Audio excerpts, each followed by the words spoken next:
Wala naman nga pala kami masyadong ginawa ngayong araw, pero samahan nyo nga naman nga ulit ako. Para naman kahit pa paano sumaya naman itong video ko. Hala, happy pili yan. Papunta nga pala ako dyan sa tindahan namin. Galing kasi ako sa duty sa barangay hall. Share ko lang, bakit? Kaya wag ka ng maraming tanong. Hala, assuming. Ang tagal ko nga palang hindi nakapag-vlog simula nung December 17 kasi naman nabisi yung tita nyo. Hala, bless sa tita. Dali na. Kasi naman kumayod yung tita nyo. Namasada kasi ako ng tricycle sa kanto. Charot. Ano ba yan? Wala nang sinabing tama. Sayang nga at hindi nga ako nakapag-vlog noong Pasko at New Year. Grabe kasi talaga yung pagka-busy ko. Yung ultimo hindi na ako makahawak ng cellphone. Hala, totoo yun. Walang halong ka-OA yan. Ulam nga pala namin yan mamayang gabi yung nasa video. Malamang, alangan naman ulam ng kapitbahay niyo. Hala, charot.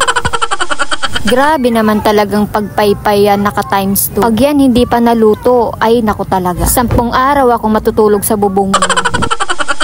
Hay nako, kahit ganyan yung ulam namin, sobrang sarap niyan. Kulang na lang ng pansit. O, diba, nakakatakam? Syempre, luto ko yan. Iaangat ko yung sarili ko. Alangan naman ikaw yung iangat ko. Hala, pakisapok. Dali.